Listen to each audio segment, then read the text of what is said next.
La foi est étroitement liée à la justification. Ou c'est pourquoi la condition de la justification a un rapport avec la foi. Parce que Dieu considère que celui qui a la foi est tenu d'être vertueux. Celui qui a la foi est tenu d'être intègre. La foi en étant quelqu'un de désordonné n'est pas possible. Vous ne pouvez pas avoir la foi et aimer la dissolution. Vous ne pouvez pas avoir la foi et aimer l'impureté sexuelle.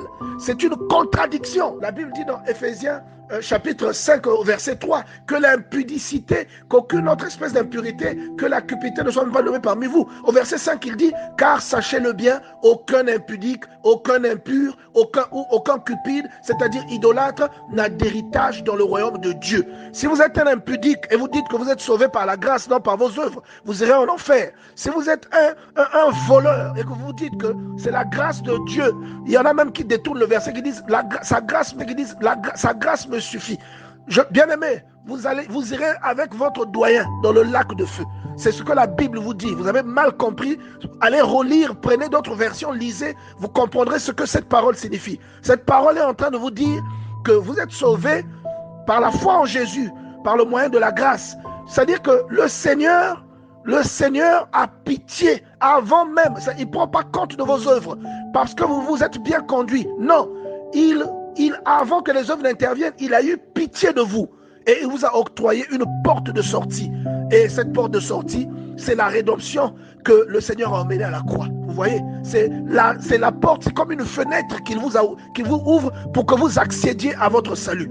Et une fois que c'est le cas, c'est votre foi en Jésus qui vous maintient dans une certaine position. C'est votre foi en Jésus qui vous garantit la justification et donc qui vous ouvre la fenêtre du salut. Si vous pensez que parce que vous êtes sauvé par grâce, que vous pouvez continuer à pécher, bien aimé, vous irez avec votre mentor, le diable, dans le lac de feu.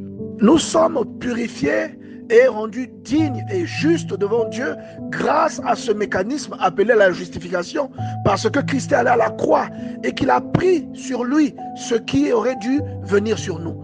Et la Bible déclare dans Ésaïe chapitre 53 que le châtiment qui aurait dû tomber sur nous est allé sur lui. Nous péchons volontairement après avoir reçu la connaissance de la vérité, il ne reste plus de sacrifice pour le péché. Si tu as été sauvé, si tu as été justifié et que tu pêches volontairement en connaissance de cause, tu commets ton péché. La Bible dit, il ne reste plus de sacrifice pour les péchés. Au verset 27, il dit, mais une attente terrible du jugement et l'ardeur d'un feu renouvelé. Mais ils foulent aux pieds l'esprit de la grâce qui est venu sur eux, en disant, ah, c'est pas mes œuvres, mais c'est la grâce qui me sauve. Et il continue à faire sa folie. Il continue à rouler dans la farine, il continue à rouler dans la boue, en espérant qu'il sera sauvé tout de même parce qu'il a déjà été justifié. C'est un mensonge du diable, c'est un faux enseignement injecté dans l'église. Faites attention à ce que l'on vous enseigne, faites attention à ce que vous croyez, lisez la parole,